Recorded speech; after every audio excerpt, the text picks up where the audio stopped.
can't wait for the weekend to begin.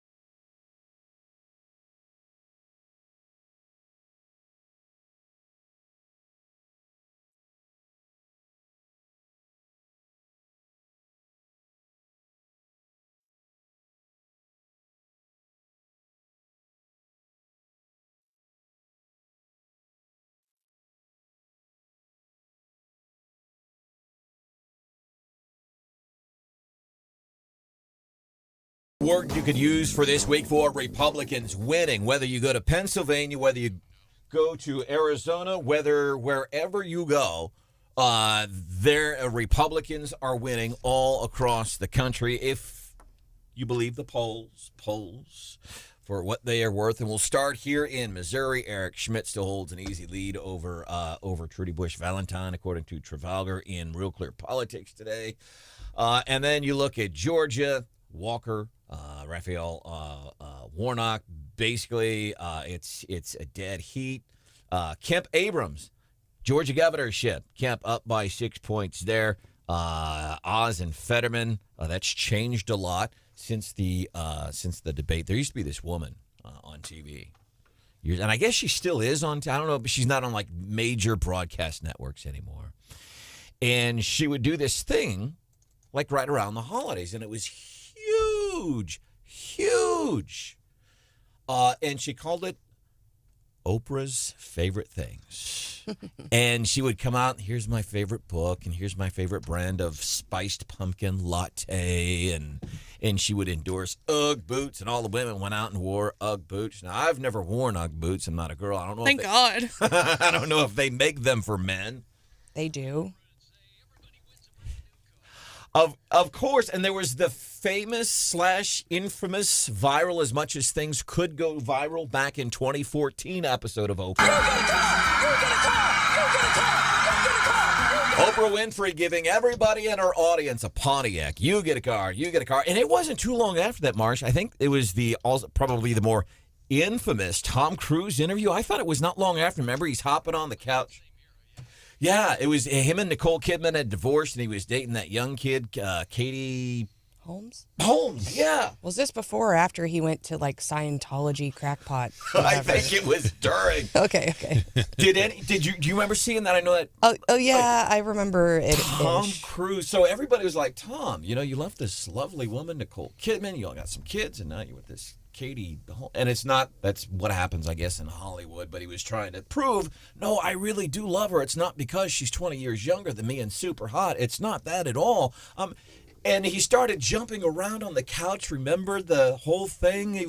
I'm in love, Oprah, and he was hopping on the couch. I mean, it was just one of the most bizarre things, but it did not hurt Oprah's ratings. What happened? Next day, following the Pontiac car giveaway and after the weird Tom Cruise interview, what happened? Hell, we're talking about it 20 years later. Yeah, she's like an icon. Yeah. She just is. She just is.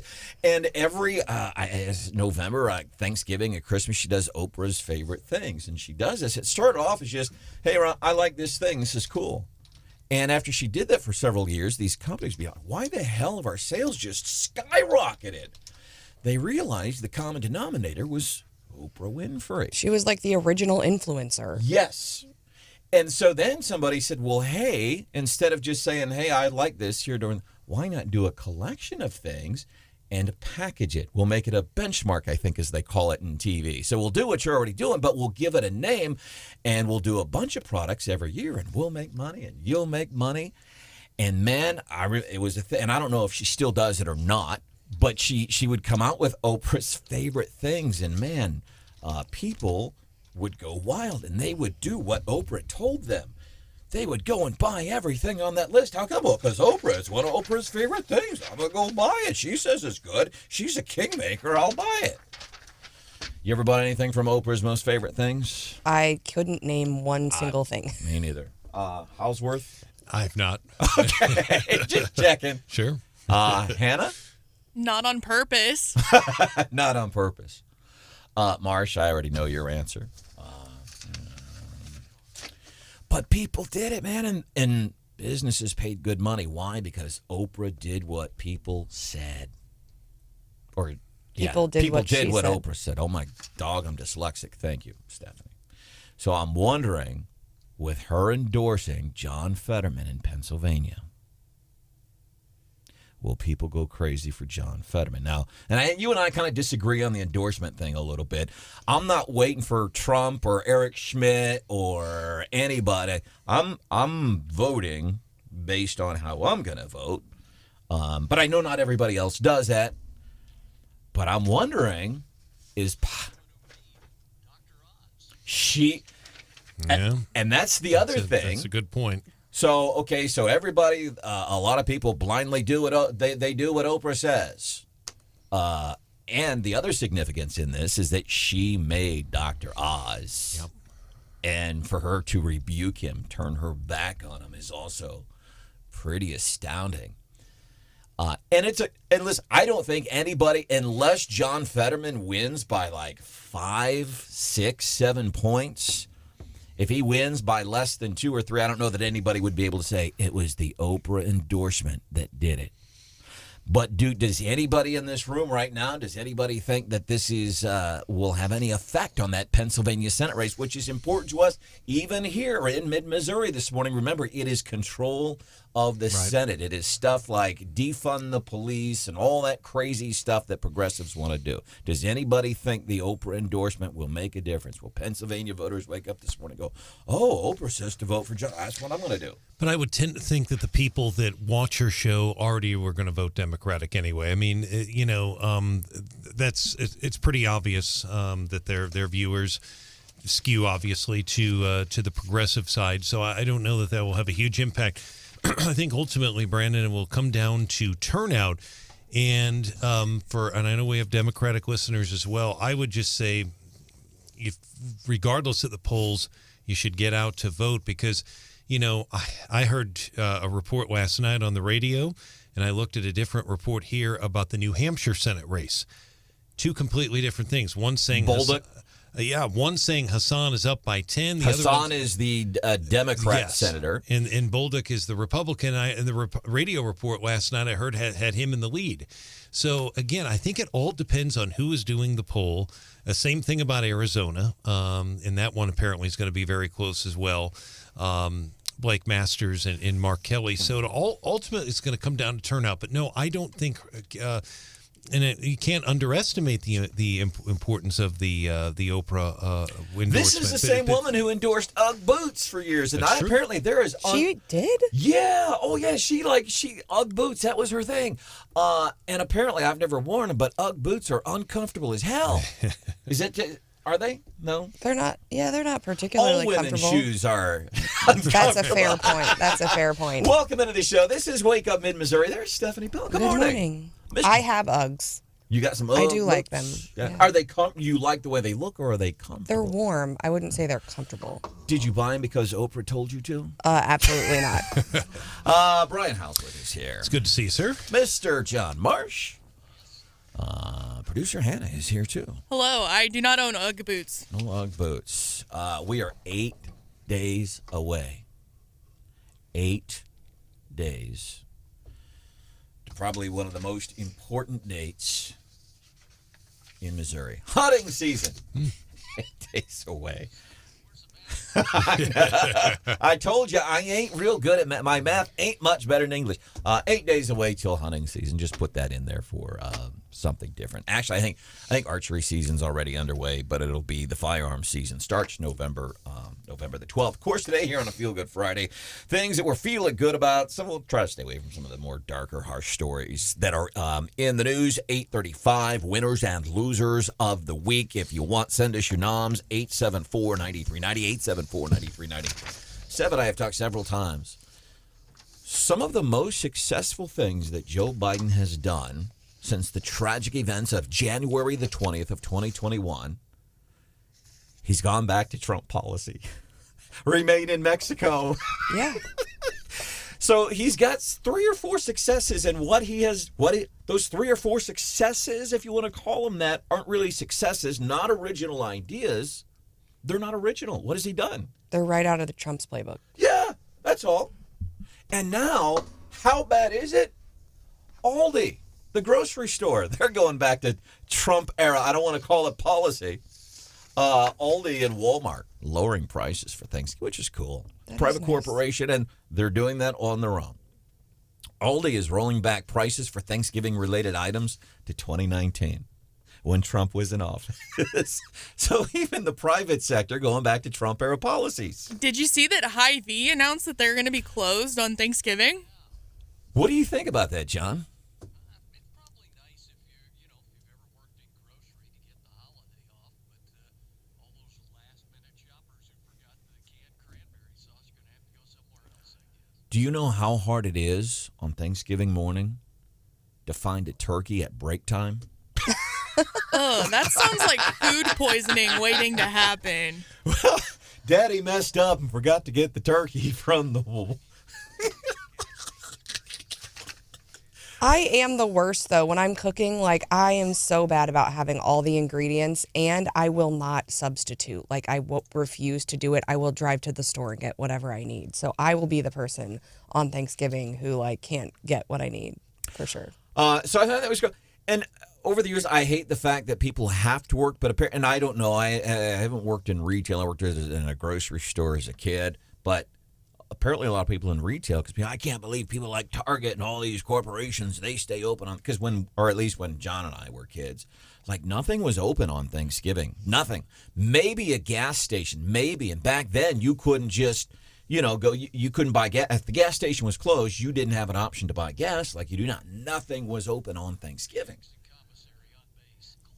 Yeah, even the commissary at Beale Air Force Base and Whitman Air Force Base closed. Well, and they started backing up the Black Friday stuff into Thanksgiving, and that got really bad for a couple years. And then, 3 years ago, the pendulum started to swing the other way, and they're like, you know what? We're not going to open till Friday. And I did like that, but I mean, retail, it's just unnecessary. I mean, food, people need food.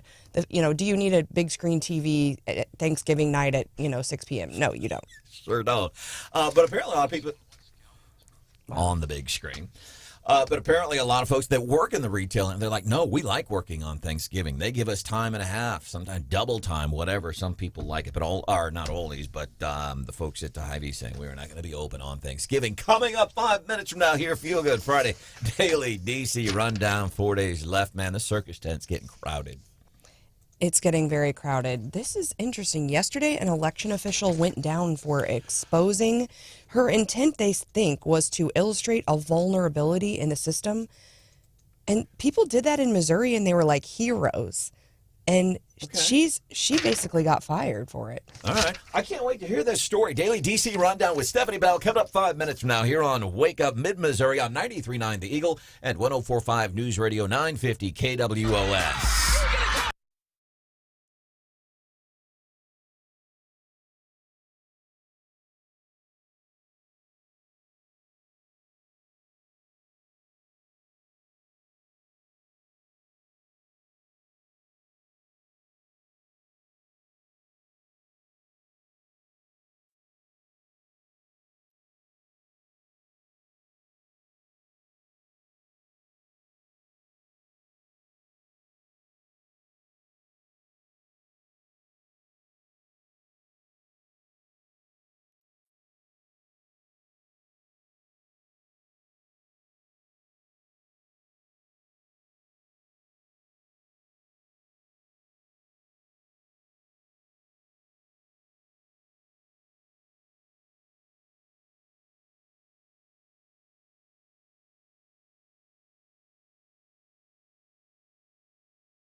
Oprah Winfrey, one of the big pieces of news politically this morning, and I don't know if it'll change that Pennsylvania Senate race. Too close to call, and I don't know, regardless of what happens, if Oprah could take the blame or take the credit. But that's one of the things getting us into today's Daily DC Rundown with Stephanie Bell. You get an endorsement is not as easy. It's not as catchy. Well, When and you she- get an endorsement. She only did, how many did she? She did several, Okay. kind of as an afterthought. She But said, not everybody gets an endorsement, apparently. Not That's- Dr. Oz. not Dr. Oz, and she did actually. She handed out several, but it wasn't quite like that. Although that would have been classic. Right? So she endorsed John Fetterman yesterday in the Pennsylvania race. She, made Dr. Oz. He first started appearing on her show before he got his own show. But she said, I think early on, said she wasn't going to get involved. But here late in the game, I think they're feeling a little bit nervous. And so they called Oprah. Just like Fetterman. Oh, I was against it, and now I'm for it. Just like Oprah. Oprah said, well, I'm not going to endorse in this race. Oh, well, now I am. AJ from Jefferson City says you can't trust Oprah. She has a cult-like following. And I can kind of agree with that cult-like following. I mean, if Oprah comes out every Thanksgiving and Christmas and says, go buy this chai latte, they buy it. Mm-hmm. I'm not disagreeing with AJ from Jefferson City here. Yeah, I don't think it's going to make a difference there. A Republican, no, it's not a Republican. A Milwaukee elections official has been fired after sending falsely obtained military ballots to the home of a Republican state lawmaker. Now, the official who was fired has not made a comment, but her boss, the executive director, said she thought that this woman, Zapata, was intent on illustrating a vulnerability in the system. Now, do you remember when the news folks hacked into the DHSS website and here in Missouri, and Parson criticized them, but they were like, we're the heroes here. We're just exposing a vulnerability and we're just doing this for your benefit. But apparently she's fired. We have to take this kind of stuff very seriously. But I mean, she said she got on the My Vote election website and was able to get these military ballots and mail them to someone's house, which, I mean, they should look into that, right? That's if it's that easy, then we should fix that. So I guess she was trying to make a point, but Yeah. she technically did. Oh yeah, she broke the law. Yeah. You broke the law. She's out. So she should definitely be disciplined for that. But we should also, fix the vulnerabilities. Schumer is somewhere in Fetterman and Biden land in that he said the Democrats are going to hold the U.S. Senate yesterday. What? Okay. Without comment? Yeah, I Without just comment. can't. Welcome into a Feel Good Friday. That is Stephanie Bell. I am Branden Rathert. What are you grateful for today? 874-9390. 874-9390. Something Trump said had a crowd go nuts in Iowa. What did he say? We're doing that before 7 o'clock.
When I have to get up early, it's to do a morning radio show. I'm sure you're familiar with morning radio. Generally, the morning radio format, there's a main guy, there's a laughing guy, and there's a baffled and shocked woman.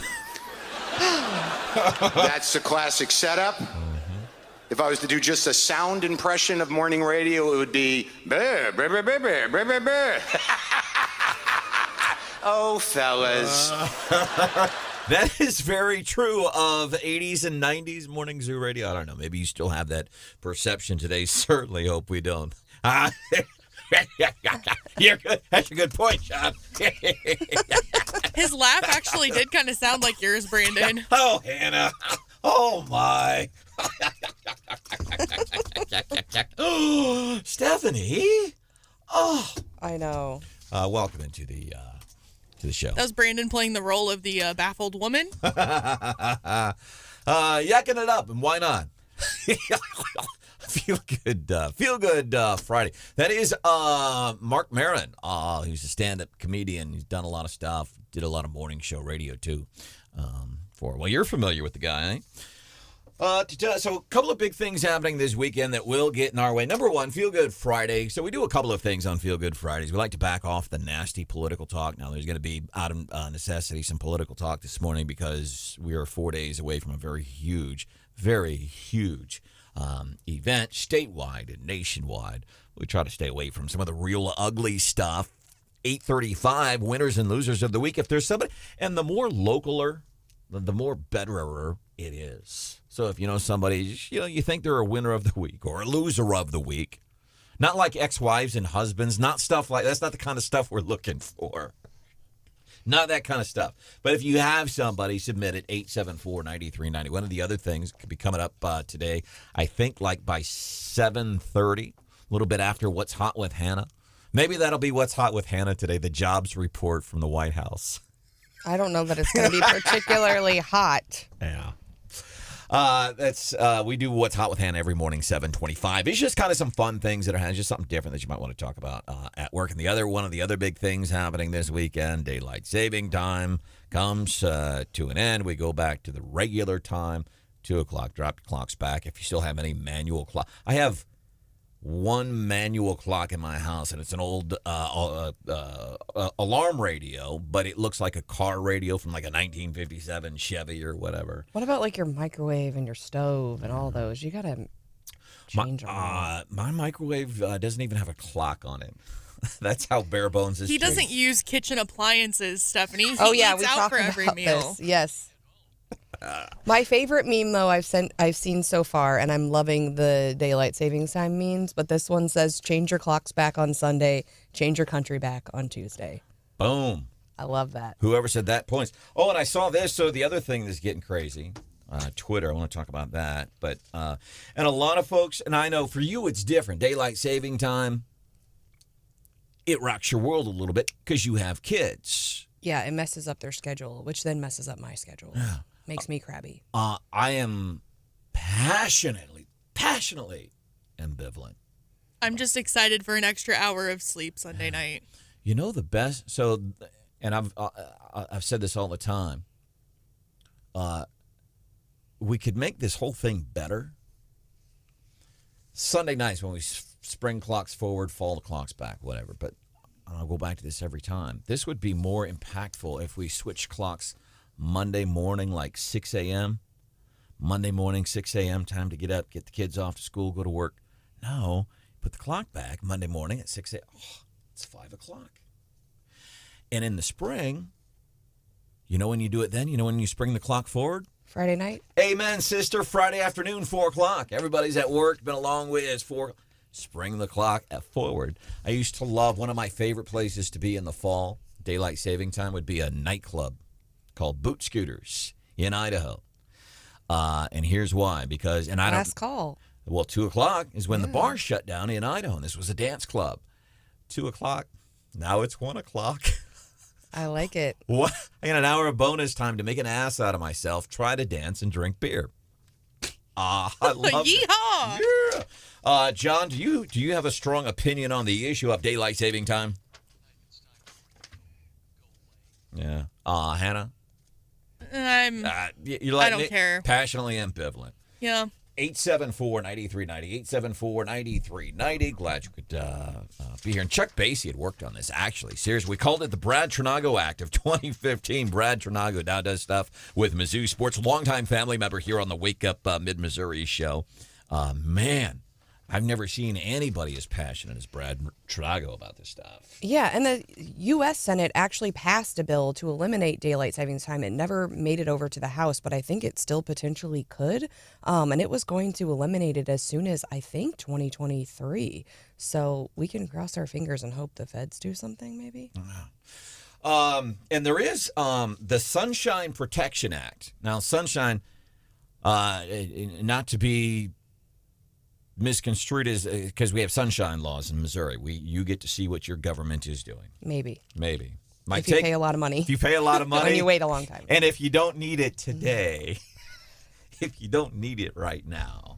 John, you've had some interesting experiences, I'm guessing, over the years with Sunshine Request Act requests. We know it's expensive. We know it takes a while. But It depends on who you're dealing with. Some people are very transparent. Others are not. Or they do it under the guise of, oh, well, we're just so busy. Or, because here's the other thing, and county clerks' offices across the country are seeing this. They're getting inundated with sunshine requests, and they're like, well, we can't fulfill what you guys are asking for.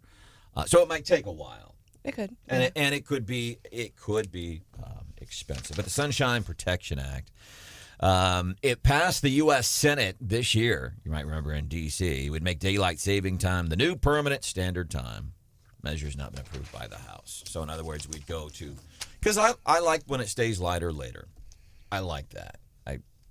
Otherwise, I don't care. Off the text, 874-9390. Did you guys see the anti-Schmidt ad with the other guy? Would the other guy be Trudy Bush Valentine? I don't know. Well, that's what the text says. Maybe Brandon's doing voice to text. You can call and clarify, Brandon. Now, what rule did you just break? Rule number one, producer Hannah, rule number one on this show. You need to screen text messages before you read them out loud. Did you guys see the anti-Schmidt ad? Oh, and I'm glad I did a little bit because he misspelled Schmidt. Ooh. Did you guys see the anti-Schmidt ad with the other guy? Can't think of his name. His name is Trudy Bush Valentine. They said he was too conservative because here's the latest ad I have. Big city liberals in Missouri are pushing to defund our police. And that's actually a Fro Schmidt ad, latest one we have, saying he's tough on crime. I haven't seen it yet, but I'll take your word, Brandon. These ads, by the way, you don't have to, when you do commercial advertising, like if you lie about the, I don't know, grams of protein in your granola bar, government will crack down on you for that. You lie in a campaign ad, that's protected under freedom of speech. Yeah, mostly. The attorney looks skeptical. You're supposed to have backup for the factual statements that you're... You have to have backup, but you don't always, because we see it all the time. How many campaign ads have we seen? We're like, that's not true. How many times we see them all? Well, that's not true. Is that spin or a lie? There's a lot of spin. A lot of spin. A lot of spin. Last night, Trump, speaking in Iowa, I hadn't seen this, or at least to the extent I saw it last night. The red Make America Great Again hats that some people get triggered by, freak out. I took, back in 2016, I went to a Chick-fil-A, you'd think safe territory, in Wentzville. I was going to see family in Wentzville. It was right. Well, the Wentzville was your problem. Yeah. I went into a Chick-fil-A wearing my red Make America Great Again hat, and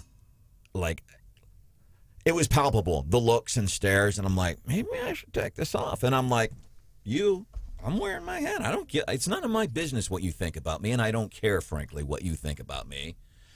I do, however, care about the dude cooking my chicken sandwich.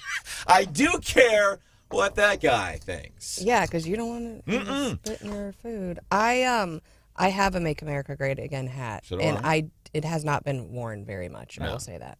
Do you think that people were actually looking at you a certain way, or do you think you were paranoid about it? So yeah, I took that into consideration because I even said, "Oh, I'm just being paranoid, just being paranoid." And the people I was with, like, "Yeah, no, you can feel it." I mean, people in line, like, "Hey, you see that guy?" Like, you could see people tapping on the shoulder, and everybody. Yeah, it was, frankly, it was frightening. I wore a MAGA sweatshirt on Mizzou's campus a few times. Yikes. That's right. Didn't we encourage you to do that? Because we wanted to see. We as in you, yes. Because we wanted to see what the reaction would be. And so, man, we get Hannah this really nice Make America Again sweatshirt, and it's in red, and she's going around the campus. And what happened that day?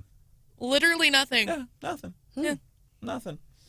But one of the things I saw last night in this rally that he was doing in Iowa, I saw these green hats. It was a lot of green hats. And there's yellow lettering, and I couldn't read what the yellow lettering because I didn't have my readers on. But it says Farmers for Trump. Oh, yeah. And I love that because it's got the John Deere green and yellow. I thought it was pretty cool. But he said something last night, Trump, last night in Iowa. Had the crowd in a frenzy. So what did he say that had him all whipped up and in a frenzy? Was he making fun of somebody? What was he doing? Did he say something funny? We're going to find out coming up 5 minutes from now here on Wake Up Mid-Missouri on 93.9 The Eagle and News Radio 104.5 K.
Iowa last night.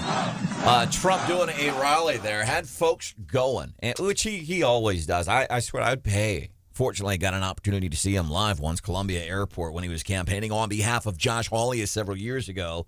I would pay, much like I would go into a comedy club to see a comedian, I would pay to see Trump speak. So what is it that he said last night? Well, he had thousands of people showing up for this rally.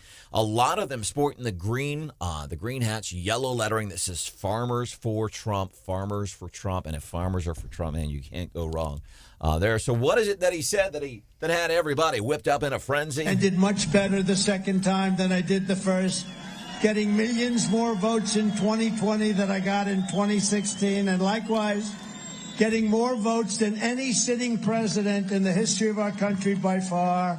And now, in order to make our country successful and safe and glorious, I will very, very, very probably do it again, okay? Very, very, very probably. Very, very, very. But now, he did... I think that was one extra very and probably from the last time that he said very probably. I love that. That's why we let the Trump speak. Very probably. I might. Maybe. Probably. I very might. Maybe. Oh, that's nice. Well, get ready. That's all I'm telling you. Very soon. Get ready. How many he's said this before, though, right? Haven't we heard him say this stuff before? And I guess it's pretty widely assumed that he will announce he's going to run for 2024. I still wonder if he's just trolling people, kind of being antagonistic a little bit, because that's kind of what he does. And listen, this is what's happening 4 days from now. This is the most important election of our lifetime again. And it will be the most important election until the one in 2024. He's doing that because obviously people get excited. I mean, people love Trump. There is a passion there. And it's not about Trump. It's about what he did for this country. All of those good things that he has done that have been undone by Democrats. That's why even on a local level, we shouldn't be voting for any Democrats, any of our county races, any of our state representative races. Like if you vote for the Senate, Callaway County, it's Travis Fitzwater. In Boone County Commissioner, it's Connie Leopard. But I think there are a lot of folks out there who are really hoping he doesn't run. Well, because here's what I wonder. Can he win an election? Republicans love him, but I still believe you're gonna have to get some of those in the middles. We see these. Listen, we can look to these national races and see how much there's been in the middle, moving back and forth to different candidates. Whether it's in Arizona, Pennsylvania, Georgia, Nevada, we see there's a lot of in between there. So somewhere there's those in betweeners. Are they going to go for Trump? And the other thing, one of the big knocks besides the fact that unfortunately our president Joe Biden, maybe he's not stupid. He's just not qualified to be president of the United States. Is that a nice way of calling him old? He's just not. He should not be running a country, and you see it on the TV on a daily basis. But we talk about his age too. Now, if he wasn't saying stupid stuff every time they put him on the TV, would we be talking about Joe Biden's age as much? He's going to be 80 in a couple of weeks. I don't think so. No? I mean, Trump's old. But he's together, too. That's the other thing. Yeah, and I go both ways on this because I think Trump, first of all, he wants to win, right? Winning is this whole thing. And so, knowing what I know about people who supported him in the past, he has to know some of his people are like, please don't run. So I don't think he's going to throw his, hat in the ring if he feels like he couldn't win the thing. But he's also very smart, and so I think he's got something up his sleeve, and I haven't figured it out yet. So, I'm like 50-50 on whether he's going to run or not, but... So I'm with you. He is smart. I mean, his intelligence really is up here, but so is his ego. Mm-hmm. And it's, you know what I mean, John? It's like, okay, you're smart. I'm doing this. he's the Donald, but I'm doing this. I'm hinting at running, and I'm faking everybody out because we're going to have a bigger announcement. Maybe it's going to be DeSantis, who has said, by the way, if Trump runs, I'm not going to challenge him. Yeah, I mean, what's the 2024 equivalent of the I endorse Eric troll? I mean, because that was... I think something like that is coming. You know, I don't think it's just going to be I'm running. I think we're going to get epically trolled, but I haven't quite figured out how yet. I think it would be nice to see someone younger get in office. And I'm with you on that, because if there's a lot of people criticizing Joe Biden for the age, and I think that's a good caveat, we probably wouldn't criticize him for his age so much if he could put coherent thoughts together. Trump 2024 will be 78. Yep. He'll be 82 by the time his 4 years would be up. He'd be 86 if we put him in there again. So do we leave him alone because of the age thing? And who's to say he doesn't start to have those problems while he's in office during a 4-year term? I'm 51 and forget half the stuff I'm trying to say. True. All right, coming up 7:10 here on a Feel Good Friday. Have you seen Twitter over the past couple of days? Oh, my.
4 days away until the election. A couple of impactful things coming out today, probably right about the time we get to What's Hot with Hannah at 7:25. It's just kind of like fun stuff in the news, things people might talk about, in the office, things like that. About that time, should be getting the jobs report. Meanwhile, if we go 1,500 miles to the east of us over in Washington, D.C. this morning, some prominent Republicans walked into an office and dropped a 1,000-page report alleging what everybody's been alleging for a long time, politicization of the FBI.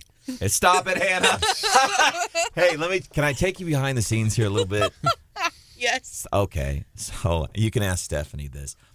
Sometimes I don't have a grasp on words. I don't know what it is. I think I'm losing my mind or something, or I'm getting like a serious...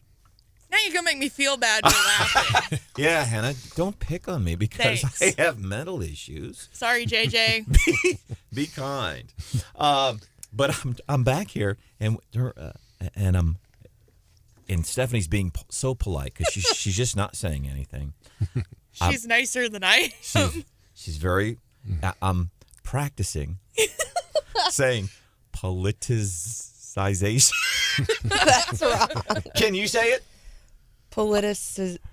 Now that I'm on the spot. Right? It is hard. I'll try it. Politicization. Oh, Politicization. Yeah. Marsh. it's hard. Jeez. Thank There, you. that was it. Good job. That was it. Maybe. I feel like we need to buy a vowel somewhere in there. Unfortunately, I don't have $250 to buy it. But I bet you did on January 19th, 2021. So this is the Google pronouncer. Politicization. Wow. Politicization. There you go. Yep. got it. Politicization. Thank you, Google. Google's the only one in the room this morning that can pronounce Can we just say bias? Politicization. bias. It's like, how do you spell affect and affect? Which one do you use in which opportunities? The effect or it affected people? I know the answer to that. Impact. That's how you spell it. IMPACT. Workaround. Workarounds. Politicization. Even hearing it, I still don't know that I can say it. Politicization. Politicization. There you go. Good job. Okay, but it sounds weird. It sounds like I have a lisp. Politicization. Where was I? Oh, report. Republicans. 1,000 pages. 1,000 pages. Whistleblowers. Whistleblowers. Bombshell. Bias. But not really. Slippery slope. They did say there's some, obviously this just broke, so I have not poured through all 1,000 pages. However, Dang it, Steph. Get on it, would you?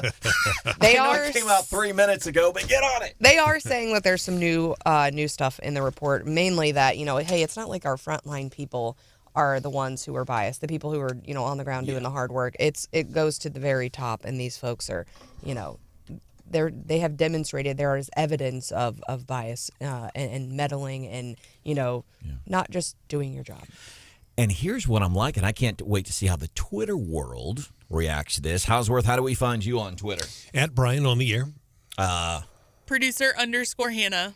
At Stephanie S. Bell. At Rathert Branden.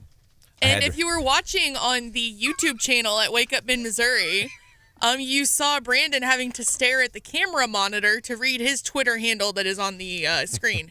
Well, I try to get on there sometimes, and I'm like, I'd much rather follow Hannah and Brian and Steph and read. I stay away from it. Anyhow. But your Twitter handle is your name. I don't understand. I can't remember. I told you I ain't good with words and talking sometimes. I'll never forget the time you asked me, Hannah, does everyone's Twitter handle start with an @ sign?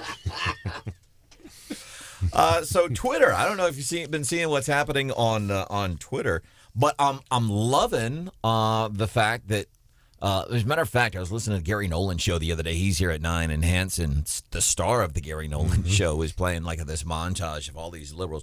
That's it. I'm getting off of Twitter. I'm done with. I've washed my hands, and they felt like they were being impactful on Twitter. I'm like, so what? Well, it's probably the same people who said they were going to move out of the country if Trump was elected and then stayed. Yep. I'm gonna do this. Why don't you go and do it, man? Why don't you keep a promise for once in a while?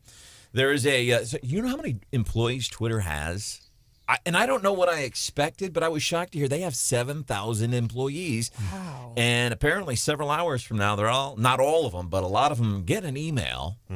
Elon sitting on the computer, but he's laying off like half the staff, apparently.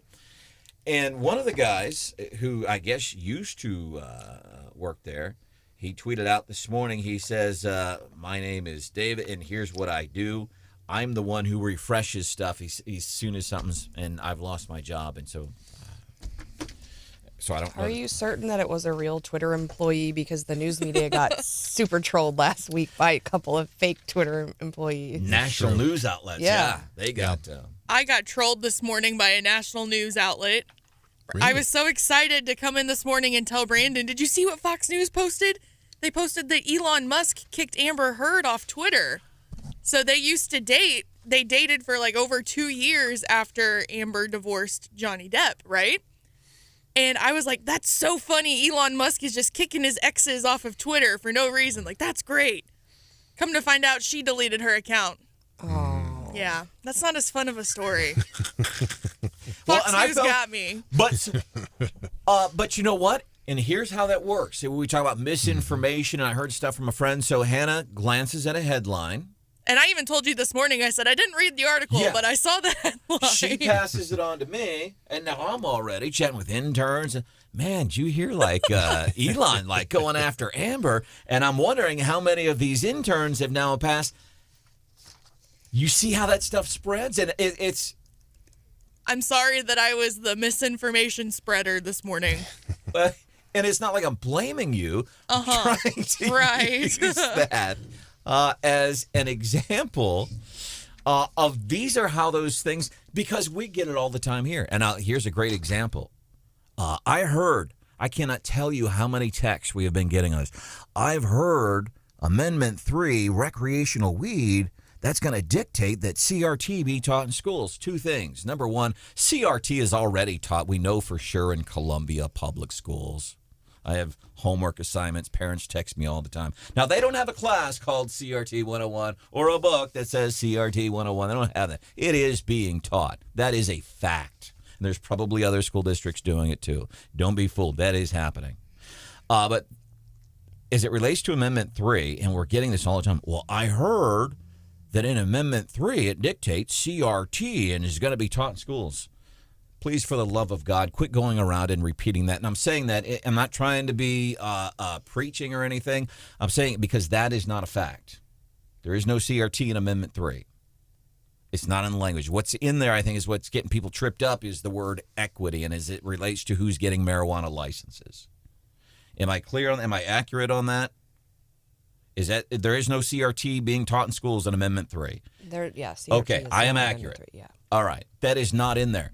And please, because here's the thing, and I do take offense to this, and I love the fact that you're here, but please quit repeating that, man. It is simply not true. And I don't care what you think about the marijuana and the licensing process and who gets what and the medical marijuana people are really, I don't care about any of that as it relates to this issue.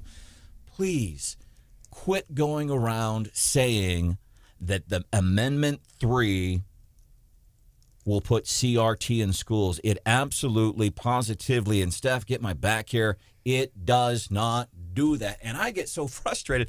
I care less about legalized marijuana. I have a good feeling about how I'm going to vote on A3. I think marijuana should be legal. I really do. How we get there might be a different story. But when we have, let's say, conservatives, Republicans going, well, CRT, but CRT in schools, it does not do that. And I apologize if I sound whatever, but I get so, because it makes us sound stupid because that is false. That is a lie. That is not accurate. It's akin to Joe Biden saying the border's secure. It's akin to Joe Biden saying gas was $5 a gallon when I took office. It's akin to all of that stuff. Well, and how many text messages have we gotten in the last week or so here at the radio station? Yep. From listeners just saying, hey, I'm really confused. Like, is there CRT in this or not? There's lots of people that are confused. Yeah. It's not. It's not putting CRT in schools. I think people get tripped up over the word equity. Was it Clarence Thomas? You hear Clarence Thomas talking about the word equity the other day in the affirmative action cases? What is it with these Supreme Court justices? And Clarence Thomas, his point was well taken. But he said, what does equity or diversity mean? And we had the latest SCOTUS justice before that, Ketanji Brown Jackson, didn't know how to define what a woman was. What is it? I thought these SCOTUS justices were pretty smart people. You have somebody sitting on the Supreme Court of the United States that doesn't know what a woman is. I don't get that. But I get frustrated because it is not in Amendment 3. And when I see other Republicans go, oh, Amendment 3, no, it's not in there. Not in there. Some other things coming out this morning, jobs report coming out today. And the other thing coming up just 7:25-ish here on a Feel Good Friday. We're going to be doing What's Hot with Hannah. I'll tell you one of the things. If it's What's Hot, if you go and watch the show on our YouTube channel, Wake Up Mid-Missouri, you're seeing that we are wearing all red. And there's a reason that we do that, because we do that every day of the week. Like you could tune in on a Tuesday, watch on Tuesday, and you see we're all wearing purple. And on Wednesdays, we wear green. Because here's what happens every morning. No? I can confirm. Am I lying? Yeah. So CRT is in Amendment 3. Am I lying again? Okay. If you ever tune in and we're all wearing the same color on any day except Friday, it was an accident. But today, there's a reason we're all dressed the same-ish. Yeah, that reason is we wear red on Fridays to remember everyone deployed. And we say that not to brag, but maybe if you haven't left the house yet, you wear red. You're just honoring, because there's still thousands of people that on behalf of the United States of America it's wearing red. We are saluting those folks. All right, coming up 7:25-ish. What's hot with Hannah? What do you have for us this morning? It's another Christmas-related article. But it's a product that I think the Wake Up family might be interested in purchasing. Soon. Never. I love the Christmas music. It's hard to listen to Christmas. 'Tis the season.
Good morning, 7:25-ish, which means it's Clock just turned 7:26. almost had a time for What's Hot with Hannah. Just some fun stuff you might chat with your coworkers about today at work. You know, I already spread misinformation once this morning, so I'm going to try not to do that again. Oh. With my Christmas. Oh, what? Hannah spread misinformation regarding Twitter, Elon Musk, and Amber Heard. So I'll just stick to what I know, which is Christmas decor, apparently. I've posted this on the Wake Up Facebook page, but Miller Lite has come out with some new holiday decor. And the crown jewel of the holiday collection that they have released is a beer keg tree stand. I like it. You can set your Christmas tree on top of this big box that has a keg of Miller Lite in it, and it's wrapped in a really pretty red bow. It's got some Miller Lite wallpaper on the side of it, and you can apparently purchase this for your home. Does it actually have beer in the keg? Yeah. Even better, because you remember when you had the dog, the family dog, and you'd put the Christmas tree in the thing, and the dog would come and drink the water out of the Christmas tree thing. Yeah, beer. So yeah, I mean, Brandon, I know you don't drink beer anymore, but what would have been your beer of choice? Logboat Snapper. I thought you were going to say that. I feel like Miller Lite isn't super popular. Maybe that's an unpopular opinion. Stephanie, do you have a favorite beer? Yeah, I drink a lot of Mick Ultra, but I don't mind a Miller Lite every now and again. Look here, I have a picture. It's also on the Facebook page. Brandon, it's like kind of hidden too. Well, it can be hidden. Oh, nice. But I kind of dig it. yeah, I can see that being Almost kind of makes fun. me want to take up drinking again. I know, it's a little tacky, but I feel like it's charmingly tacky. Is that a thing? Well, and family gatherings can bring about a lot of stress. Right. It might help with some of the holiday togetherness of the season. Also, decorating the Christmas tree is a lot. What happens at the holiday get-togethers? Everybody's in the kitchen, around the counter, or the bar, they guess where all the mixed drinks, and all the And adults. Brandon shows up in his MAGA hat, makes everyone mad. And people stand around because that's where the booze is. But imagine if the booze is underneath the tree. Everybody it's like a Norman Rockwell painting. This could be a beautiful culturally event in the history of America. Miller Lite could be onto something. Garth says, Hannah, I'm all about this. I just sent him the link. I like this much better. What was the other home decor? Was it ranch dressing? Yeah, Hidden Valley Yeah, Ranch no. came out with like wallpaper and bedding sets. I would for sure decorate my house with Miller Lite stuff over ranch dressing. Yeah, but that's on the list of things you don't like, isn't it? Ranch dressing. I know earlier when we were talking about Oprah's list of favorite things, I was like, we kind of have the opposite here, like Stephanie's list of hates. Marsh, what do you think? We do it every Christmas. Oprah has her favorite thing. She wants you to go out and buy Ugg boots and chai latte, and she wants you to vote for, by the way, John Fetterman now. She made a fortune off of her list of favorite things. Every holiday we come out with a list of Stephanie's things I hate. Santa Claus is not. Yeah. Sandwiches, And I hate puppy breath. birds. Birds scare me. Every year. I think we should. She's so angry. Hey, we've got our radio station got an apology, and we need to issue an apology. We're going to do that in like 5 minutes from now.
Played basketball. Yeah. Well, I sat the bench, you know. And that's the number one question I get. You're so tall. Why don't you play basketball? I'm not that good, you know. I tried. It just didn't work out, you know. They want you to run, jump, and shoot. I was like, hey, coach, pick one. You know what I'm saying? I can't do all this. And that's a great example of how sometimes stereotyping doesn't work. Everybody thinks, hey, just because this guy is tall, he'd be good at basketball? No. Mizzou last night. How about this? The latest era in Mizzou basketball under Coach Mr. Gates. Just preseason fun stuff. Washington University down I-70. Coming to see us. Any interesting takeaways, Houseworth? I think the two things to take away, number one, Washington University, as I said on air yesterday, is a good team. I mean, they were right there in that game. I know it's an exhibition, but they look good, so kudos to them. Mizzou really looked good, too, also in that second half, 89-61. I think more importantly, though, Brandon, I think what the coach did before the game, Coach Gates, because his era has started, Dave Matter from the Post-Dispatch reported this last night. He texted all of the previous coaches before him at Mizzou, and I tried to write them down in order. Norm Stewart, Quinn Snyder, Mike Anderson. I hope I'm going in order here. I believe I am. Mike Anderson, Frank Haith, Kim Anderson, and then Coach Martin. He texted all of them to thank them for this opportunity he has and to really praise them for their roles. I mean, paraphrasing what Dave said in his report. I don't ever remember a coach doing that before. I think that shows a lot of class, and that is it's a big deal. I think he's certainly trying. People just have to be a little patient, but that's a big deal to do that to those previous coaches, to really thank them for really setting the stage. Biggest takeaway from that story: how many coaches have we had in the past few years? Well, did you catch that, John? And that's all. If you think about it, that is since 1999. Because Norm retired. Now, Stewart had been here forever, but I remember 1999 is when Norm retired, and Snyder was going to be. Everybody thought the latest savior. Well, and it didn't happen. No. There were issues, and he obviously has had some success since then, but his time was just kind of. And then that Frank Haith. That's when they ended up getting in the issues with the NCAA. Yeah. So, and there were Mike Anderson may have been the one that quietly had some huge success there. Quinn Snyder doing well, still with the Utah Jazz in the NBA. Feel Good Friday edition of Wake Up Mid-Missouri. Brian Houseworth, Stephanie Pell, John Marsh, producer Hannah. My name is Brendan. You can be a part of the show too. 874-9390, 874-9390. Okay, so we're talking very heavily as we are 4 days away from the election. I will guarantee you, please quit repeating it. And I'm not saying it, I'm not trying to come off like I'm holier than thou or I know more. That's not it. But there's a great thing that's happening here, which happens to us all the time. And I hope you actually share this story about people saying, CRT, this is a point of fact, okay? And please, and this has nothing to do with how I'm voting on Amendment 3. And I am cool with legalized marijuana. I don't know that this is the way that we get there with that. It's a different point. CRT, fact. You can place $1 million bet. CRT in schools is not in Amendment 3. Correct. It is not, because we are getting inundated with texts. As a matter of fact, and we appreciate this because it's kind of cool actually what's happening here. Right. We see what the problem is. And I want you to turn up your radio and listen loud. And then when you go into work this morning, I'll say, hey, I was listening to Wake Up Mid-Missouri on 93.9, the Eagle and 104.5 News Radio 950 KWS, and they explained why everybody thinks CRT is in Amendment 3. It is absolutely it's just not. Okay? It's just not. But and we have uncovered what the confusion is, because we've got people saying, well, you're airing commercials on your radio stations that says CRT public education. I want to clarify that, because that is not, and here's the thing, and I'm not faulting anybody, but it goes back to a conversation Hannah and I had earlier. Hannah saw a headline, repeated it to me. I started repeating it to interns and stuff like that, and then they're spreading it, and it's not a true story. And that story was... So the Fox headline I read made it sound like Elon Musk kicked his ex-girlfriend Amber Heard off of Twitter. Turns out she just deleted her account because Elon Musk is now operating Twitter. And so Hannah showed. I'm like, oh, okay, yeah. So Elon dropped Amber on Twitter. That's cold. And then I'm telling people, and now they're telling, and it's not true. And it could be because we misconstrued something, and I think it's the same thing with this commercial. I do want to get to that, but first I want to take a phone call from James, 874-9390. Welcome to a Feel Good Friday. What's up, James? Good morning. I just want to applaud Jay Ashcroft for coming out and being against Amendment 3, legalizing marijuana. I'm not surprised. I'm glad he is. I'm going to vote against it. Jay Ashcroft was on KSDK5 about a week ago on an interview, and he was asked by the guy, are you going to vote for it or against it? He flat said he was going to vote against it. The guy was kind of shocked, kind of questioning him, and Jay Ashcroft stood his ground. I just don't want to see it pass for a lot of reasons, but I applaud Jay Ashcroft for coming out being blatantly against it. I hope he's our next elected governor of Missouri because he's what this state needs. We James, need a leader in this state. Thank you for the phone call. What are you feeling good about? Are you for legalizing marijuana? I am for legalizing marijuana. I am not for. Tell me why. Because it's a valuable tool, and you should be able to make that choice, James. If you want to use it, you should be able to use it. That is not my. James, let me finish. James, let me finish. Okay, and I'm going to go ahead. Okay, this is our show, not yours. Do appreciate the phone call. Yeah, I am absolutely okay with marijuana or any other plant that has medicinal benefits. Grain, what do we use with grain? What do we make? What do we take grain and make with grain? Alcohol. And alcohol. And if you're in prison, people will take bread and make alcohol out of the bread.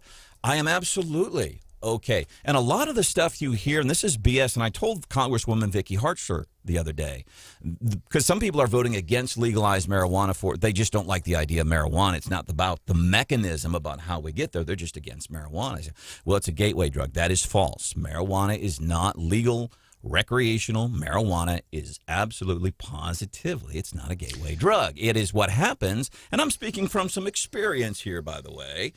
When you have to go and buy marijuana illegally, you end up in some seedy places. Well, guess what's in those seedy places?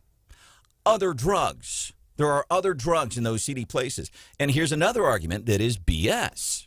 People say, well, it causes psychosis issues and things like that. Here's the thing with that. It's not the physical mechanisms of marijuana that's causing psychosis.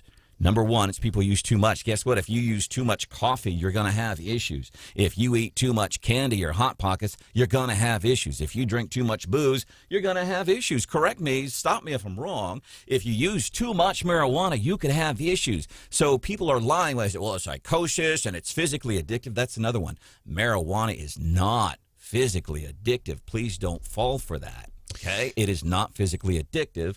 But I'm okay with marijuana. I'm okay if you want to use it, use it. No, I will say this, and I've just in terms of this odd ballot measure, because it is unusual. You have a very unusual, Branden, coalition of people who are against this. You have people like the gentleman who just called, Jay Ashcroft, Vicky Hartzler, who view marijuana is bad. They do. And there are a lot of people in our audience who feel that way. Randy Tolber, by the way, our co-host yesterday, and he said this multiple times, he does believe it is a gateway drug. And he said that multiple times yesterday. Jay Ashcroft actually sat just to your left a couple of weeks ago and told us here in the studio, I'm not voting for it. He did say that. But there are people who also support legalization of marijuana who are opposed to Amendment 3. But the gentleman kind of got off topic a little bit, but to your original point, CRT is not in this. And we're going to explain the confusion. It's just not. It's not in there. But if your argument is marijuana bad, we already lost that last election. We already have marijuana. And literally, if your back hurts, if you can't sleep, you can go to your doctor, you can get the card. And so my thing is, I don't really like to do anything. I'm not going to halfway. And so we've got it. You could have had that conversation, before we got medical, but I think that argument, that ship has already sailed. And so here's the confusion, because I'm not voting because CRT is in there. So we went and there's commercials that are airing on radio stations all across mid-Missouri from groups pro and con and all that. And so we've been getting texts. Well, you're running ads on your station that says CRT will be in the public education system. This is important. turn up your radio. Look at the radio if it helps you to hear better. I'm one of, and I don't know why. Am I the only one? Whenever I really like, if I'm listening to the Randy Tobler show weekdays here at 4:00, and he's getting ready to say something really interesting, I turn up my radio. Is the first thing I do. The second thing I do, I look at it. Mm-hmm. Please tell me I'm not the only one who does this, Marsh. I think that's great. Maybe it's just a dude thing. So here is the confusion over people thinking incorrectly that CRT is in Amendment 3. The commercial, I'm talking about the commercial specifically that people are citing here. You listen to the phrasing in the commercial. It says public educational programming, okay? That is in the ad. I think that people are specific, and I can't, for legal reasons, I can't sit here and play it for you right now, okay? But I can read from the initiative, and that language comes right out, and if you'll let me read the sentence, I will read it. Okay, let me do this thought and then read it. Public educational programming, so it's not public education. It's not, they're saying it would be in the public educational aspect of the marijuana. It's not going in schools. And so if you can go to the Secretary of State's website, you can go to page, I think I'm on page 28. Yep. You're in section 14. It says, the Chief Equity Officer shall establish public education programming and targeted technical assistance programming dedicated to providing communities that have been impacted by marijuana prohibition with information detailing the licensing process and informing individuals of the support and resources that the office can provide to individuals and entities interested in participating in the activity licensed hereunder. So they're saying, hey, if we're going to have this program, we should have someone out there telling people how to get the licenses and how to do the process. And that website, you're absolutely right. It's page 28, sos.mo.gov. I would encourage people to go to that, and Stephanie read it just right. But it's still confusing, and I have that radio ad that they're referring to. And they know what they're doing in the radio ad, by the way. They know what they're doing. It does not say public education. It's public educational program as it relates to marijuana. But that, I think that's what's leading to the confusion. Yeah. Bottom line is what I was saying, Brandon, is you have people that both support and oppose legalization of marijuana. Tashara Jones, the mayor of St. Louis, the Missouri NAACP, these are a lot of progressives. They're coming out against this because they don't like the way this thing is written. So it's just an unusual coalition. And then people like Hartzler and the gentleman who just called in Ashcroft, unusual coalition. We'll have to see what happens on Tuesday. There's a lot of talk. You understand it now? All right. The best thing you can do is go to the website and read it for yourself. Quit reading stuff on the internet. Well, this is on the internet. But quit reading stuff on social media. Go straight to the source. You can actually read this thing, and you're going to... I'm updating my winners of the list week. We're doing it. I got myself. But go read the actual text. If you have somebody for winners and losers of the week, get that text to us right now, 874-9390. We're doing that coming up, 8:35. 5 minutes from now. I do need to issue an apology here. I don't want to do that 5 minutes from now before we get into work here at 8 o'clock.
I have lost half of my family, maybe more than that. I mean, when 10 years ago, among like Republicans, I was the most popular talk show host. I mean, at least according to the research that they did. Jimmy Kimmel saying, "Hey, when I started criticizing Trump, I lost half my audience. They went away." Well, were there some people saying, "We told you so"? Listen, you want to make jokes about any politicians once in a while? That's cool, whatever. But man, you go and try and make your living on it. It's crazy. Feel Good Friday coming up 8:35. Winners and losers of the week. Before we move forward, I do want to issue an apology here. Sometimes, and I think everybody in life, we do this sometimes. You think something at the time is a good idea, and it turns out it's not. Or like especially sometimes you think maybe you're going to be funny or something, and it falls flat. But you still believe in what it is that you're doing, and you think, well, I believe. And I'll go with Jimmy Kimmel. Jimmy Kimmel stands firm. He says, I can't go up and lie about my distaste for Trump, and he can't leave it alone. Best option in that situation, just don't talk about him then. Just leave it alone. But he said, no, I got to be true to myself, and that's what I feel like I want to do here, because you do things, this is great, and you go back and in retrospect, okay, maybe that wasn't a good idea. So I want to apologize for something that happened on the show yesterday. $15. But I mean, it's Christmas. I've started making holiday purchases already. I don't want it. Hannah, don't tell me how many days there is to Christmas, because it's going to freak me out. I think it's less than 60, right? And so, but lots of like big box stores. So if you were already planning on buying something, apparently you can go buy it if you have this Retail Me Not account, and then basically the money, they will transfer the cash to your like Venmo or PayPal within 45 days is what they're saying. So I like that idea when people are really struggling, of retailers saying, hey, we're gonna give you a break and give you some extra cash in your pocket too, for whatever you want. Very nice. And that's the morning. Very nice. Ouch. Basically, cool story, bro. So terrible. So I just want to apologize, because that happened on the show yesterday, and I think it's important. When you believe that you have made a mistake, you apologize for it. And when other people think that you have made a mistake, you don't. You don't apologize for that if you believe you've not made a mistake. And I believe I made a mistake there. And very nice. Can we just get a repeat of that part for, whatever you want? Very nice. John, let me rude. And I wasn't trying to be rude, but as I was listening back, because you can go back and listen. You can listen to Wake Up Mid-Missouri on demand. You can get onto the websites, 939theeagle.com, KWOS.com. You can hear and fact check anything we've said, and you can share it with your friends. I'd encourage you, get onto those websites, listen to the podcast. I'm doing the podcast yesterday, and they're typically up by 10 o'clock in the morning. You'll find the day, and the cool thing is it's like the Reader's Digest version. It's condensed. It's just all pure material. And nothing else. And I'm listening back to that. I'm like, oh my! Did that strike you at the time, John, when that was happening yesterday morning? That strike you as rude? No, yeah, me neither. I had a different feeling about it. Coming up a little bit after 8 o'clock, and look at some of the big stories getting in your way today, and some cool things that are happening over the weekend.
great week. A great word to describe the week, I think, for Republicans. Pennsylvania, Arizona, Nevada, maybe even New York, Georgia, even New Hampshire, and even if you step outside of the Senate races, because these nationwide Senate races, if you're newer to politics, if you're younger, if you're a regretful Biden voter trying to figure out what's going on in this world, I want to welcome you into Wake Up Mid-Missouri. And I want to introduce, especially if you don't mind for a minute, because I want to introduce what is Wake Up Mid-Missouri. Because when we talk about, we explain, here's what's happening, here's how these things are impactful, here are how these things affect you. To my left every morning, and you can see this if you go to our YouTube channel, Wake Up Mid-Missouri on YouTube. To our left, we have I don't think she likes the phrase, but a very high-powered attorney who's been part of the family here for a while. She is part of the show. Her name is Stephanie Bell. Good morning, Steph. Good morning. We have a guy who sits in front of me who's been doing journalism in mid-Missouri for the better part of 30 years. And I am talking journalism. I am talking people, whether it's in the Capitol, whether it's people like Josh Hawley, Eric, whoever it is, man, that Brian Hausworth, that guy. The greatest compliment that I've ever heard about you, and I don't know if you heard it, Scott Fitzpatrick, currently state treasurer, he'll be state auditor very likely. 4 days from now, he'll be voted into the office. Favorite, sure. He was on one day and he was bragging on you. And I don't remember if you were in the room or not, but he says, whenever I was in the house, Brian made sure every time, and he would keep me from meetings sometimes I was trying to rush to, because Brian wanted to make sure that he understood the story. So that's the guy that sits in front of me. Good morning, Brian. Good morning. Good to see you. The other guy that's hanging out with us, Mr. John Marsh. He's been practicing journalism in mid-Missouri for 57 years now. Legendary. John he's not. I like to tease him. We do this all the time when we're having lunch, like at Oscars or something. Every day? Yeah, I don't know what it is. Yeah. But he's been doing this for a long time also in Jefferson City. John knows what's up. And then I want to introduce you to producer Hannah. Hello. I love this because everybody's like, okay, what's he going to say about me next? I get nervous. Producer Hannah is a 22-year-old conservative college grad with a degree in agriculture who's been part of the Wake Up. I met Hannah when she was 15 or 16 years old because she was listening in class at Centralia High School. She hails from Boone County's third largest city. Behind Ashland. There it is. Which is where Stephanie is from. So Hannah, as we try to explain why these things matter, you have the perspective of a 22-year-old college grad. Who will take that $10,000 from Biden. Who will take that $10,000 from Biden because she didn't get ARPA money like some of us got. So that's who is Wake Up Mid-Missouri. Trying to explain why these things matter. Did you explain yourself yet? No, I don't know what to say. I was I'm just here just facilitating what you guys do. You guys, you explain this stuff. It's Marsh and Brian and Bell and producer Hannah. I will say, Branden, of all the mean things I could say, I don't know. I don't know that I've ever seen a man be able to multitask. Because if you've not seen Branden in action, he's got buttons, he's got 2 computer screens. Actually, he's got 3. Sometimes he does forget to look at the video screen. Phone booth, too. Yeah, the phones. You're talking to him and you're hearing him, and he's doing 47 things at once. He's on his, yeah. And it usually works out well for him. Most of the time. I'm making mistakes on like 7 different computers at once.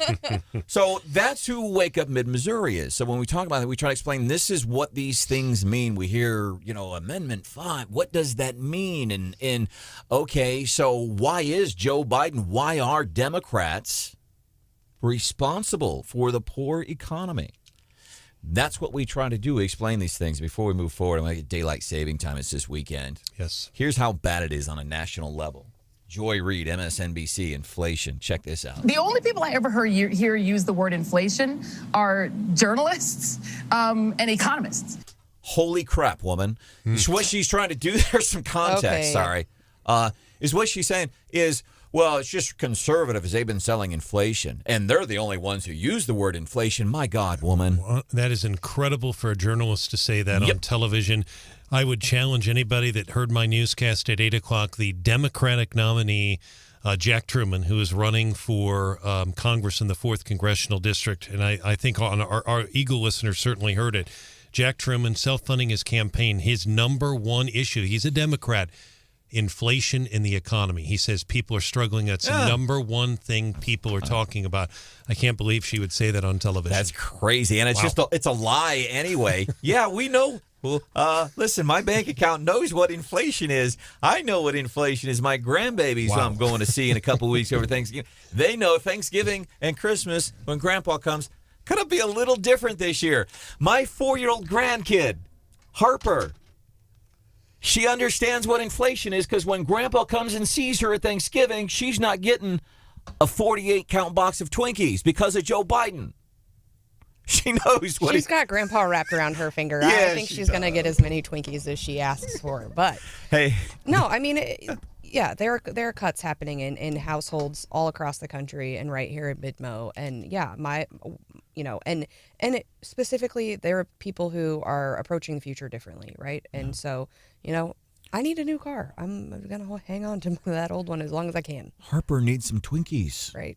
And because of Joe, it's just not happening. And there are people making some really tough choices. And we, I'm joking about needing a new car, but there are people who cannot buy food and prescriptions. And it's putting pressure on our local charitable organizations. And we know this. And it's not good. And I think that's the other thing she highlights here. Joy Reese, well, the only people that say inflation are conservatives.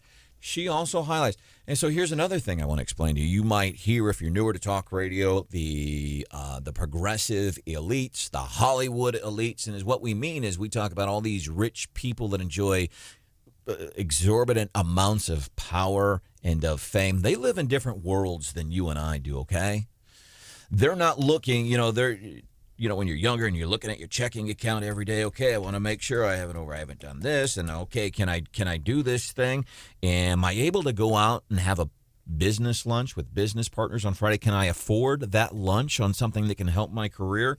They don't have to think about those things. So that's what we mean when we say Hollywood elite. So for Joy Reid to say nobody talks about inflation because she is a progressive liberal elite in the national news. You should have seen my face in Aldi this weekend. I hit almost $200. And how do you even do that? In Aldi. And I didn't have like 2 carts. And it rang up. They said the total, and I looked at my husband and he looked at me, and I was like, in Aldi? What? Yeah. I can't believe how expensive this was. Stuff is real. Coming up this weekend, daylight saving time. This occurred to me. I'm passionately ambivalent. I don't have young kids at home. I'm passionately ambivalent about daylight saving time. Yeah, but if you have young kids, it ruins your life. Marsh, what's your take on daylight saving time? It's mildly inconvenient for like 2 days, and then I'm over it. Mm-hmm. But it occurred to me, maybe we should keep daylight saving time. And again, I don't care. 2 things we could do. Well, one thing we could do to improve it. When the clocks fall back, let's do that Monday morning at 6 o'clock when it's impactful. Let's do it Friday when we spring the clock forward. Let's do it Friday at 4 o'clock in the afternoon. That's what I think. Chuck Basie, state rep, on his way out, actually working for 3rd Congressional District Congressman Blaine Lukemeyer for years here on Wake Up Mid-Missouri. We check in twice a year to talk about Brad Trinago. I love this guy, member of the Wake Up Mid-Missouri family for a long time. And he would, one of the things you want to get Brad going. Woo! Because he had small kids. Like, his kids are closer to my kids' ages. So and Chuck, when you're in the throes of it, it will turn your life upside down. Chuck Basie, state rep. Been working on this, the Brad Trinago Act of 2015. And since this is the last time, we will actually check. You might be able to peddle some more influence now that you're working for a congressman who's in Washington, D.C. all the time on the Sunshine Protecting Act. Let me ask you this. As you head out of office, your greatest disappointment over the years, was it the failure to pass the Brad Trinago Act of 2015? That might have been a small part of it. Yeah. I know that Brad always got really kind of bent out of shape when you used to mess with him, and I guess I became part of that unwillingly. But it was kind of fun. It was entertaining for me and the people that I know that listen to your show. But anyway, I know Brad got pretty worked up about it, and it got to be kind of a fun thing to poke him twice a year. So, so maybe now you can now that you're working for Congressman or will be working for Congressman Blaine Lukemeyer, maybe you can bend his ear a little bit as they talk about this Sunshine Protection Act. Which it passed through the Senate this year, but really didn't move beyond that. And one of our biggest challenges over the year, because there are some states like Arizona and Indiana, the two that I can think of that I've been in, where they're kind of weird with their daylight saving time. We have to get the other states around us. As I recall you telling us over the years, Chuck, we've got to get these other states on board. Yeah, but it could come from the national level, I think, and it'd be a done deal. But I don't think it's a real high priority for a lot of legislators across the country. So, but I would be fine with it either way. It doesn't, like Hannah said, it doesn't bother me a whole lot, but I know a lot of people that really just don't like it either in the spring or the fall. It's just not something pleasant to deal with. So, well, Chuck Basie, man, it's good to hear. Thank you for checking in here on Wake Up Mid-Missouri this morning, man. We appreciate you. Well, thank you. And I want to just emphasize what you said about your crew there. It's just wonderful. It's been wonderful working with you all, and I really appreciate Brian and the way he handled himself with me over the years. Just an extremely fair gentleman and does a great job. And thank you to all of you there at Wake Up Mid-Missouri. Appreciate it.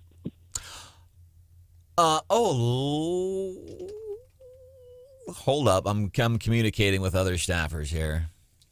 Hold on just a second. Sorry for the pause here. What are you thinking, Hannah? I was just thinking that, Yeah? Chuck Basie works Okay. with our... Can we do it? Because I'm running out of time. I'm trying to stay on time here. Can we do it? We'll ask Chuck about it another time? Sure. All right. There's a colleague of yours we'd like to ask you about, but I don't have time to do it now. Okay. Glad to talk to you anytime. Okay. All right. Thanks. Okay.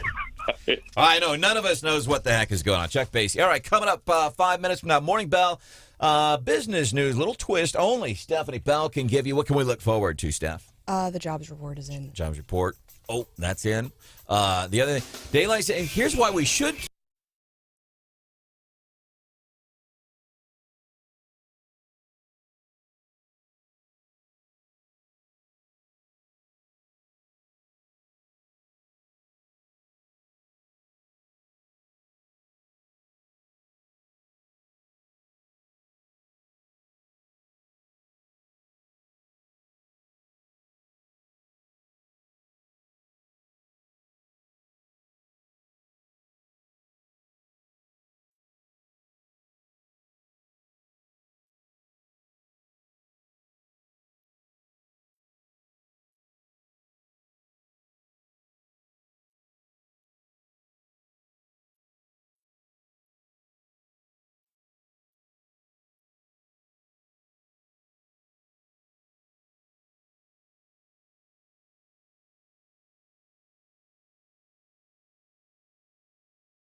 Morning, 827. Time for the Morning Bell. Stephanie Bell. Business news, little twist that only Stephanie Bell can give you.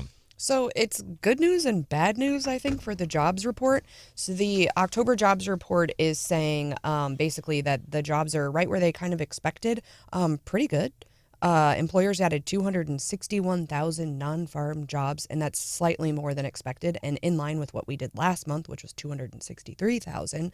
But as we know, the Fed met on Wednesday and raised the rate, and at that meeting, Chairman Jerome Powell did say, in order to tame inflation, because that's why they're raising the rate. They're saying, we got to do something about inflation. And so we're raising the rates. And he said, in order to tame inflation, we have to raise rates high enough to weaken the job market. And so a good jobs report means that we're not weakening the job report and that, we're not weakening the job market. And so we might see, higher interest rates coming down from the Fed to keep trying to push that job market down. All right. I understand. It's not Yes. great. No, it's. I hear what you're saying. Yeah, they're all interconnected, but essentially, yeah. So we got some jobs, but we're not doing anything on inflation, really. The other thing that we talked about already this morning is Aldi, and who else? Is it Walmart? Walmart's doing something. They're rolling back prices. And this is interesting because when we've covered this before, some of the very, very few successes, and by the way, as we talk about jobs report, inflation, and all that, we want America to do well. We actually want Joe Biden to do well. He obviously is not, and your bank account knows this, and your kids know this. America knows it. There's fear of crime and all that. We all know this. We want him to do well. It is not happening. He is a poor, ineffective leader. The few successes he's had, he's gone back to some Trump-era policies, remain in Mexico, things like that. What has he done for successes? Well, let's do what Trump was doing. And now Aldi kind of doing the same thing. They're saying, hey, for Thanksgiving, we're going to make our prices what they were when Trump was in office. Back in 2019, I love this. Aldi said they are lowering the price of appetizers, desserts, signs, and beverages to when Trump was in office.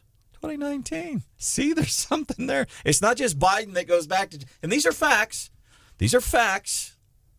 Biden has gone back to Trump-era policies. Those have been a few of his successes, and now you have a grocery store doing the same thing. And I will note that that's a recent announcement, and I am hoping that maybe Aldi's seen the coming red wave, and I'm hoping if we get a red wave, maybe we get a bump and some more positive outlook on our economy. Because we do. We really do. We want things to be well. Coming up, we are picking winners and losers of the week. Would love it if you could, if you've got something for us, especially if it's, Jefferson City, Fulton, Columbia, California. Get those to us. Winners or losers, 874-9390.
When I have to get up early, it's to do a morning radio show. I'm sure you're familiar with morning radio. Generally, the morning radio format, there's a main guy, there's a laughing guy, and there's a baffled and shocked woman.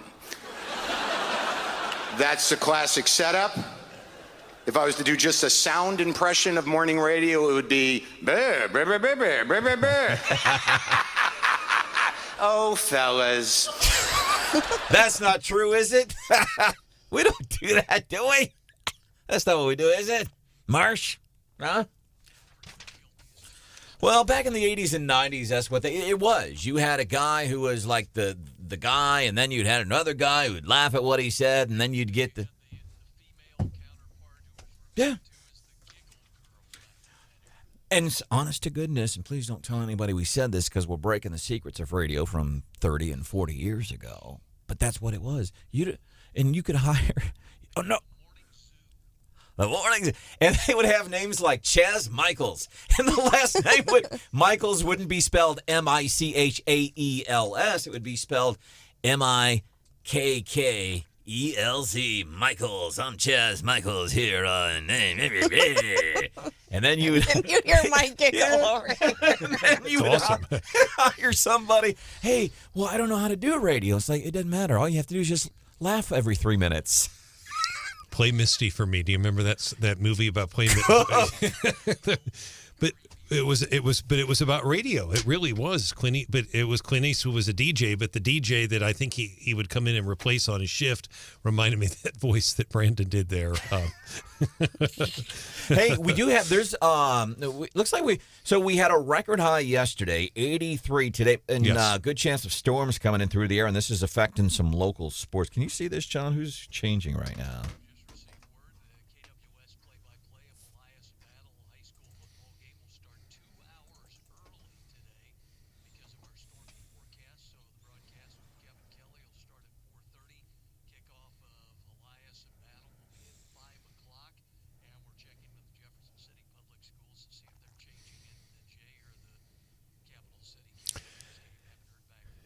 And I've been in touch with Andy Humphrey, and there's no other teams that have changed here, but it's something we're watching, not expecting, John, anything tornadic right now, but there's very heavy rain, strong winds.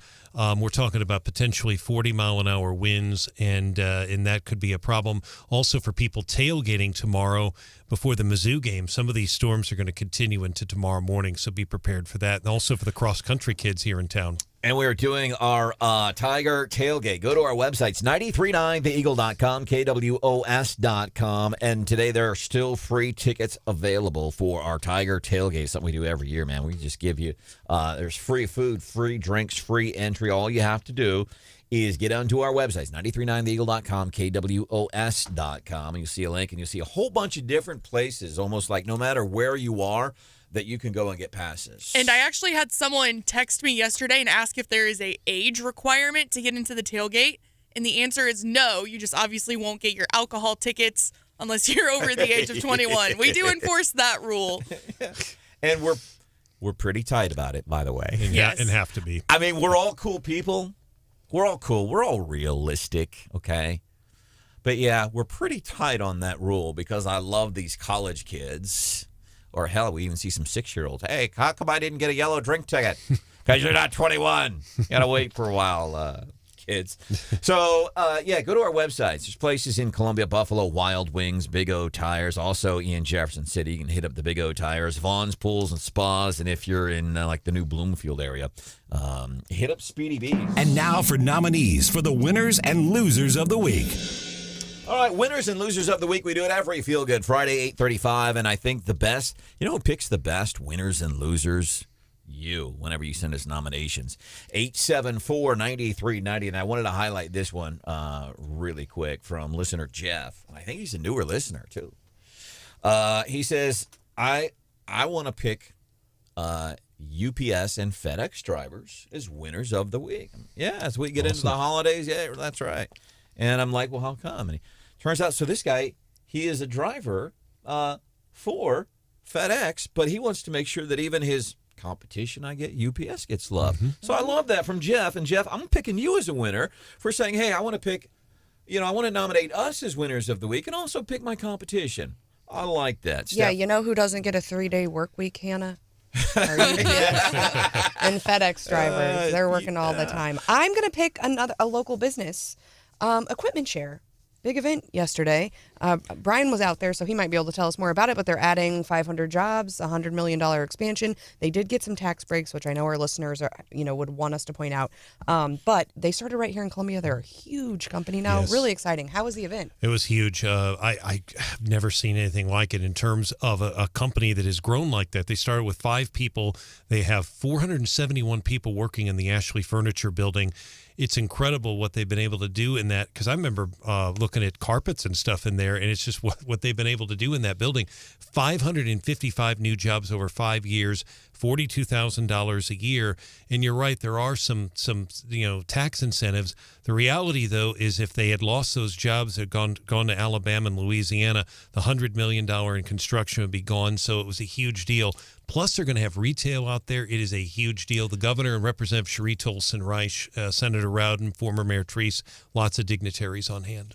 The other thing, and I love this, Megan Judy, she was chatting with KRCG yesterday, and so we talk about new jobs. You might think, well, I have a job. I don't need a job. Why do I care how many jobs are coming? And I think she breaks it down as in the most simplistic, impactful terms that you could describe why this is important. You're not just bringing in 500 new jobs, 500 new people. That's families, that's children who will get into the Columbia Public School system. That is, your hairstylists, your grocery stores.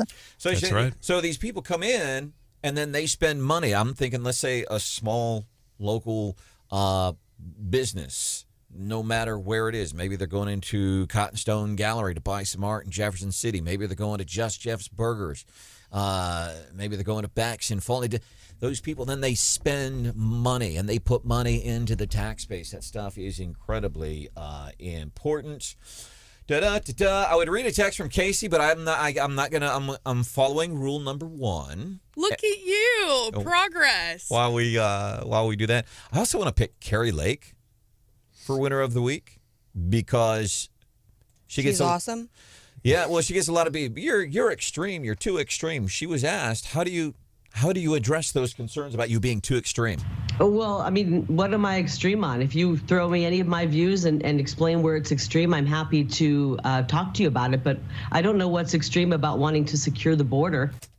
Boom. And she went on with a whole, what's extreme about wanting Americans to have money in their bank accounts? What's extreme about protecting? And listen, they're using the word invasion. Think about this. Yesterday, or actually Wednesday, illegal immigrants trying to bust in our country came and attacked Border Patrol at our border. What do you call that? And I don't want to exaggerate and say it's something it's not, but what's the technical legal definition of that? Let's move on before I get mad again. But Carrie Lake, boom. I like Steve. He texted in, and he's on my team, Team Elon, and he said, I want to nominate Elon for winner of the week. Apparently, AOC tweeted out, said, haha, billionaire earnestly trying to sell people on the idea that free speech is actually an $8 a month subscription plan. And Elon just tweeted directly back at her and said, your feedback is appreciated. Now pay $8. Also, the another John Marsh's Battle Holias game, you said? Moved up 2 hours. Mexico Boonville game is also moved up to 4 o'clock in Mexico. Wow, that's brand new. I appreciate that. I have 2 nominees. I am nominating our colleague Branden Rathert is one of the winners of the week. Branden Rathert has been selected to be the essentially the MC at the governor's prayer breakfast. Weren't again. Supposed to tell anybody that, man. So, congrats on that. I hope that was okay. I thought that was public, so it is now. Well, the thing, because it is. Listen, when the governor, and he did this last year, when the governor comes to you and says, "Hey, I'm doing this prayer breakfast," all governors do it. It's nonpartisan. Can you help me with this? That's awesome. What do you say to your governor when he says, "Can you do this?" Okay, sure, I'll do it. And then when he comes back the next year and says, "Hey, Branden, can you do this again for me?" I'm like, Mike, I don't know. I'm kind of busy on. But yeah, it's a cool thing. Absolutely. Congratulations on that. And you did a great job this past January. I have one more, and that is Gans Creek, Brandon and Stephanie, and that is the cross-country course here in Columbia. They are hosting today and tomorrow the cross-country state championships in Columbia. 340 schools, 2,000 athletes competing. That is an amazing turnout going on, and I just hope the weather cooperates for them. But that's a beautiful facility, and good luck to all the athletes coming in. Ta-da, ta-da, ta-da. A lot of losers of the week, but more winners. You got some more winners, Hannah? I have a winner and a loser. My winner is going to be Jefferson City Mayor Carrie Turgeon. She turned 50 this week. I don't know if... What? Yeah, she turned 50 this week. I saw it on social media. Was She's that a like secret? a J-Lo 50, though. You know, didn't J-Lo turn 50 this year? I'm pretty sure she Maybe. did. Yeah, I think so. Are we ready for losers, or do we want to keep doing winners? Well, Randy is. Yeah, Randy's. I saw that. So first of all, Randy is wrong on a couple of reasons. So I do want to Here we correct. go. I do want to correct that. But Marsh, you got any winners of the week? Because we got to take a break. We'll do losers of the week before we get into my dad's favorite show here on the radio station, which is the Gary Nolan Show. Any winners, Marsh? Yeah.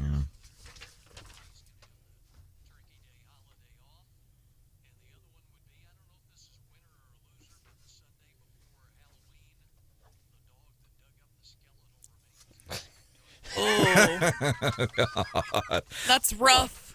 And also want to mention real quick, too, we talked about it a little bit yesterday, Jefferson City Chamber of Commerce Business Summit this week, and small family-owned business of the year, Last Flight Brewing Company, which is cool. It was just there, actually, a couple of weeks ago. The Pitch It and Win It competition, the Mr. Showroom Detail Shop, and some other Missouri Artisan Foods. Honored, and then Scott Drinkard. He's involved in a lot of stuff. And as a matter of fact, had an opportunity to meet him at the, what's the thing we wore white to a couple months ago? The Piccadilly. Piccadilly, met Scott there. He has several businesses, including Strikers. He was on a lot of folks locally. Honored. Coming up, we will wrap up winners and losers of the week. You still have a minute or two to get those nominations at 874-93.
Here's a big old serving of leftovers.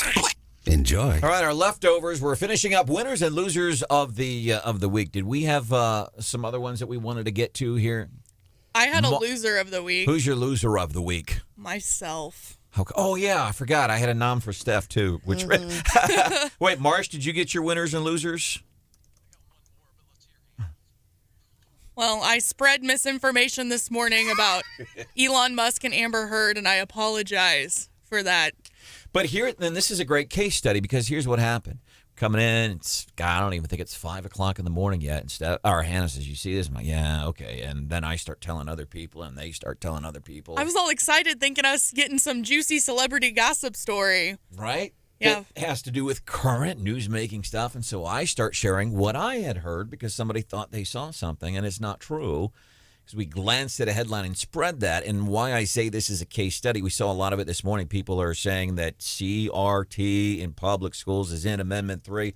I promise you, I will bet you a gazillion dollars, CRT in the public school system in Missouri, it is not in Amendment 3. And I understand people, well, it's in the commercial. No, what is in the commercial, and commercials that apparently that people are hearing, is they're saying educating the public educational programming. And yes, they do use the phrasing CRT, critical race theory, but it is not critical race theory in schools. So we've got one of our listeners, Randy, says he's nominated me and Stephanie for our support. Or he's picking us as losers of the week for Amendment 3. I can't speak for Stephanie, but I have never said, whether in private or publicly, I've never said that I support Amendment 3. But it goes back to, we hear things. I've said it. Yeah, Stephanie, I have never said I supported Amendment 3. Well, so what Randy was saying is, you did say this morning that you support the legalization of recreational marijuana, Mm-hmm. but that doesn't mean that you support Amendment 3. It's two very different things. It is. Hannah, your winner of the week. All right. Sweet. What else do we have? Oh, can I... As we were talking about Amendment 3. And I said, don't read. I said, the best thing you can do is... stay off the internet. What people are saying about stay off the internet. And then I said, but go to the internet and read the measure. Little JJ moment. Oops. Marsh, anything else you got, bud?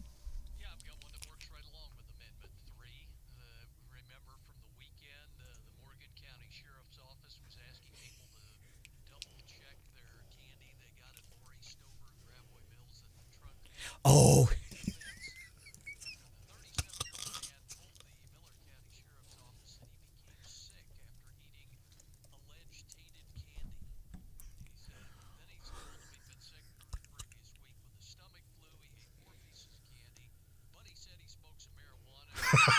Oh yeah, there was that. Had severe headaches and involuntary movements of his limbs, and told the man at the police department the marijuana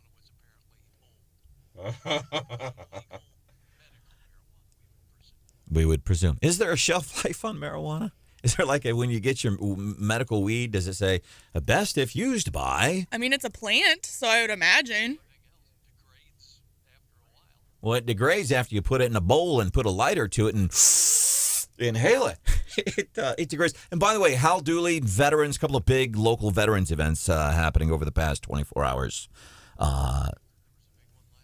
Yeah.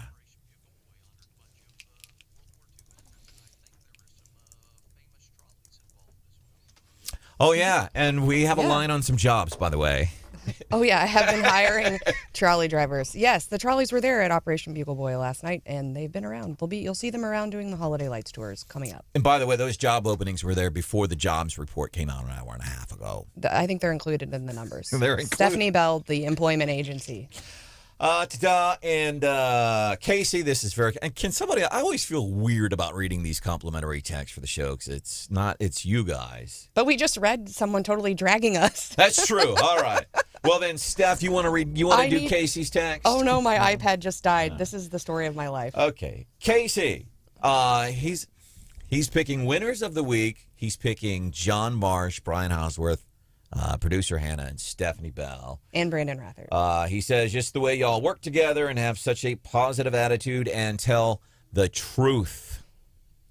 the truth. That's important, man. Thank you, Casey. We appreciate that. Gary Nolan Show's coming up next. See you here on Monday. See ya. Bye.